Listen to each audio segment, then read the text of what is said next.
તો આ તરફ જૂનાગઢ કૃષિ યુનિવર્સિટીમાં દીપડો ઘૂસ્યો હોવાના સમાચાર આવી રહ્યા છે। એન્જિનિયરિંગ વિભાગમાં આ દીપડો ઘૂસી આવ્યો। વહેલી સવારે ઓફિસ ખોલવામાં આવતા દીપડો નજરે પડ્યો। દીપડાને જોઈ કૃષિ યુનિવર્સિટીના કેમ્પસમાં ફફડાટ ફેલાયો। વન વિભાગની ટીમને જાણ કરવામાં આવતા 2 કલાક બાદ ટીમ પહોંચી। સદનસીબે દીપડાને પકડવામાં સફળતા હાથ લાગી છે। વન વિભાગના અધિકારીને ફોન કર્યા બાદ 2 કલાકે અધિકારી પહોંચ્યા હતા। ઘટના સ્થળે આટલી ગંભીર બેદરકારી દાખવતા કૃષિ યુનિવર્સિટીના કેમ્પસમાં લોકોના જીવ તાળવે ચોંટ્યા હતા। હાલ દીપડાને પકડી વન વિભાગ દ્વારા શકરબાગ ઝૂ ખાતે મોકલી દેવામાં આવ્યો છે। દીપડો અવારનવાર આવા વિસ્તારોમાં આવી ચડે છે। કૃષિ યુનિવર્સિટીના કેમ્પસમાં પણ દીપડા દેખાતા હોવાની સમસ્યા અગાઉ પણ સામે આવી ચૂકી છે।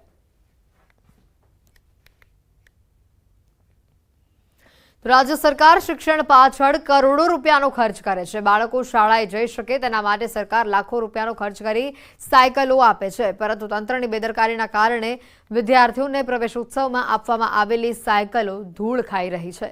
1 वर्ष पहला आपवामां आवेली 543 सायकलो वरसादमां काट खाई रही छे। सायकलो छेल्ला 3 महीनाथी भूमस रामदेव पीर मंदिर कम्पाउंडमां आ रीते पड़ेली छे।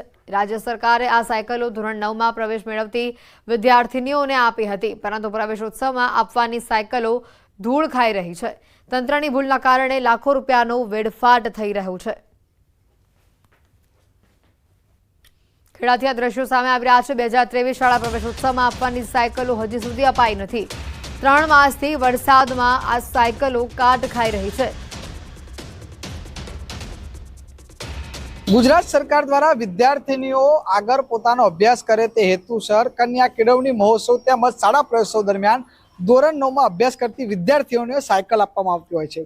आ सायकलो तमे जोई रह्या छो। आ सायकलो ना कोई गोडाउन के ना कोई अन्य, परंतु डाकोर थी जे मेमदाद ने जोड़तो जे रोड छे ते रोड पर आवेला भूमस गाम पासेना बगीचामां पड़ी छे। दृश्यों बतावीश शाळा प्रवेशोत्सव 2023 में सायकलो आपवानी हती, परंतु आ सायकलो अत्यारे अहीं आगळ धूळ खाई रही छे अने वरसादमां कटाई रही छे। महत्वनी वात करवामां आवे तो सरकार द्वारा लाखों रूपियाना खर्चे आ सायकलोनुं वितरण करवामां आवतुं होय छे, परंतु खेड़ा जिल्लाना अधिकारीओनी अनावडत अने संकलनना अभावना कारणे आ परिस्थितिनुं निर्माण थयुं छे। तमे जे सायकलो जोई रह्या छो ते सायकलनी अंदर जे प्रकारे जोई शकाय छे के सायकलो अत्यारे माटीनी अंदर धूळ खाई रही छे अने क्यांक ने क्यांक आ सायकलो छे ते काट खाईने खराब थई रही छे। जो आ सायकलो विद्यार्थीओ समयसर आपवामां आवी होत तो तेओने अभ्यास माटे पण जे मुश्केली पड़े जे आवा जवा माटे तेनो समस्यानो हल थयो, परंतु अधिकारीओना कारणे आ सायकलो त्यां धूळ खाई रही छे। महत्वनी वात करवामां आवे तो खेड़ा जिल्लाना अन्य तालुकामां ठासरा तालुकामां पण वनोती गामे वर्ष 2015 थी पण त्यां आगळ सायकलो धूळ खाई रहेવાનું સામે આવ્યું છે। હવે જોવું રહ્યું છે કે તંત્રના અધિકારીઓ ક્યારે જાગે છે અને આ બાબતે સાયકલો મળે તે માટે કાર્યવાહી કરે છે। ઉમંગ પટેલ, ન્યૂઝ 18 ગુજરાતી, ભૂમસ ખેડા। છોટાઉદેપુરના નસવાડીમાં પેટ્રોલ પંપના માલિકોએ ડ્રાઈવરને ઢોર માર માર્યો હોવાનો કિસ્સો પ્રકાશમાં આવ્યો છે। ટેન્કરના ડ્રાઈવરે ડીઝલની ચોરી કરતા 3 દિવસ તેઓને ગોંધી રાખી ઢોર માર મારવામાં આવ્યો। ડ્રાઈવર ઉપર પેશાબ કરી અપમાનિત કર્યાનો પણ આરોપ છે। ધારાસભ્ય સહિત મોટી સંખ્યામાં ગામ લોકો પોલીસ મથકે પહોંચ્યા। રાત્રે પોલીસ સ્ટેશનમાં હોબાળો થતા ફરિયાદ નોંધાઈ છે। 4 શખ્સો સામે ફરિયાદ દાખલ કરવામાં આવી છે। सूरतनी लाइब्रेन डायमंड कंपनी द्वारा नरेन्द्र मोदीनी फोटोवाड़ी डायमंडनी खास करीने मूर्ति तैयार करवामां आवी छे। 20 जेटला कारीगरो द्वारा 25 दिवसनी मेहनत बाद 8 केरेटनुं आ जे डायमंड छे तैयार करवामां आव्यो छे। डायमंड तैयार करता फरी 3 वखत आ डायमंड ब्रेक थई गयो हतो। काचो डायमंड 5 लाखनो हतो, परंतु तैयार थया बाद तेनी किंमत अमूल्य थई छे।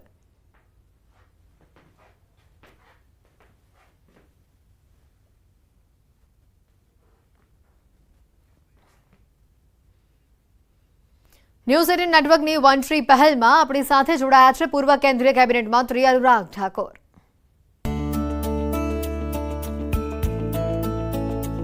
जलवायु परिवर्तन से भारत को बचाने के लिए एक बहुत बड़ी मुहिम शुरू की है नेटवर्क 18 ने।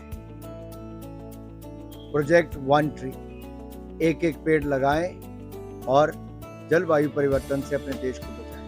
भविष्य की पीढ़ियों के लिए एक बेहतर कल देकर जाए।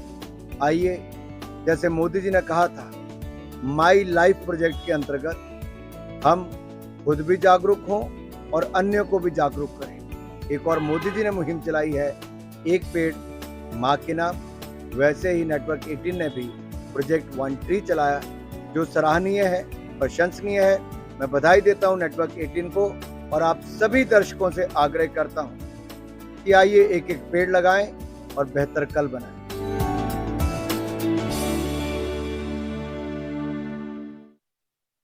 આ બુલેટિનમાં અત્યારે ફક્ત આટલું જ, પરંતુ તમારી આસપાસ ઘટતી વારદાતોની ઇનસાઇડ સ્ટોરી જુઓ અમારા સહયોગી દીપા સાથે ક્રાઇમ રિપોર્ટમાં।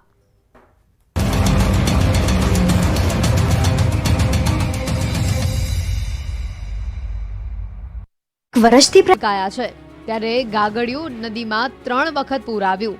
ચેકડેમ અને તળાવો છલકાતા ખેડૂતો ખુશ થઈ ગયા। અમરેલીના ખાંભા પંથકમાં પણ મેઘરાજાએ ધબધબાટી બોલાવી નાખી। ખાંભા શહેર તેમજ ગ્રામ્ય વિસ્તારમાં વરસાદથી પાણી વહેતા થયા।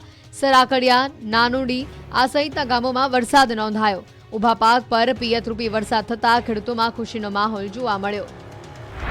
આ બાજુ રાજુલાની બજારોમાંથી પણ પાણી વહેતા થયા। અહીંયા વરસાદે મંડાણ કરતા મુખ્ય બજારમાં વરસાદી પાણી ભરાયા। ભારે વરસાદથી રસ્તા પર નદી વહેતી થઈ હોય તેવા દ્રશ્યો સામે આવ્યા। ધારી શહેરમાં પણ સવારથી જ ઘેરાયેલા કાળા ડિબાંગ વાદળો વરસી પડ્યા। ભારે વરસાદથી ધારી પાણી થયું। તો સુરેન્દ્રનગર જિલ્લાના ચુડા તાલુકાનો વાંસલ ડેમ ઓવરફ્લો થયો। ડેમ છલકાતા તંત્ર દ્વારા નીચાણવાળા ગામોને એલર્ટ કરવામાં આવ્યા। ચુડા તેમજ આજુબાજુના વિસ્તારમાં વરસાદ અને ઉપરવાસમાં પડેલા ભારે વરસાદથી વાંસલ ડેમ ઓવરફ્લો થયો। તંત્ર દ્વારા ચુડા, ગોખરવાડા, ભગુપુર આ સહિતના નીચાણવાળા ગામોને એલર્ટ આપવામાં આવ્યું। નીચાણવાળા વિસ્તારમાં રહેતા નાગરિકોને અન્ય જગ્યા પર સ્થળાંતર થવાની સૂચના આપવામાં આવી। આ બાજુ મોરબીના ટંકારાના ગ્રામ્ય વિસ્તારોમાં વરસાદે જમાવટ કરી। નેસડા સુરજી ગામે કોઝવે પર ધસમસતા પાણી વહેતા થયા। પાણીના પ્રવાહમાં બાઇક તણાયું। બાઇક સવાર બંને યુવકોનો બચાવ થયો છે। સાવડી ગામે 2 લોકો પાણીના વહેણ વચ્ચે ફસાયા હતા। ગામ લોકોએ બંનેઓને હેમખેમ બહાર કાઢ્યા છે। પંચમહાલના હાલોલ તાલુકામાં પણ વરસાદે તોફાની સ્વરૂપ બતાવતા અરાદ, કંજરી, બાસ્કા, ગોપીપુરા સહિતના વિસ્તારોમાં વરસાદ પડતા રોડ પર પાણી ભરાયા। તો આણંદ, પેટલાદ, સોજિત્રા, તારાપુર પંથકમાં વરસાદે જમાવટ કરી। વરસાદથી લોકોને ગરમીમાંથી રાહત મળી છે। વાવણી લાયક વરસાદથી ધરતીપુત્રોમાં આનંદનો માહોલ જોવા મળ્યો। આ બાજુ બગોદરા સુરત એક્સપ્રેસ હાઈવે પર ધોધમાર વરસાદ પડ્યો। અનરાધાર વરસાદ પડતા રોડ ઉપર પાણી ભરાયા। હાઈવે પર પાણી ભરાતા વાહન ચાલકો પરેશાન થયા। દ્રશ્યમાં જોઈ શકાય છે કે રોડમાં ભરાયેલા પાણીમાં મોટા વાહનો પૂરપાટ જઈ રહ્યા છે। દક્ષિણ ગુજરાતમાં મેઘરાજાએ ફરી પધરામણી કરતા મોટાભાગના શહેરો પાણી થઈ ગયા છે। સુરતમાં વરસાદે સપાટો બોલાવ્યો। સુરતના કેમ, ઓલપાડ સહિતના વિસ્તારમાં ધોધમાર વરસાદ પડતા રોડ પર પાણી ભરાયા। મેઘરાજાએ તોફાની બેટિંગ કરતા રોડ પર નદી વહેતી હોય તેવા દ્રશ્યો સામે આવ્યા। રસ્તાઓ પાણી થયા। રોડ પર પાણી ભરાતા વાહન ચાલકો પરેશાન થયા। આ બાજુ સુરતમાં વરસાદને કારણે ડભોલીના હરિદર્શન વિસ્તારમાં પાણી ભરાઈ જવાથી લોકોને હાલાકી પડી। ત્યાં સ્કૂલ પણ આવી છે, જેથી વિદ્યાર્થીઓને સ્કૂલે જવા માટે ભારે મુશ્કેલીનો સામનો કરવો પડ્યો। આ ઉપરાંત આ રોડ પર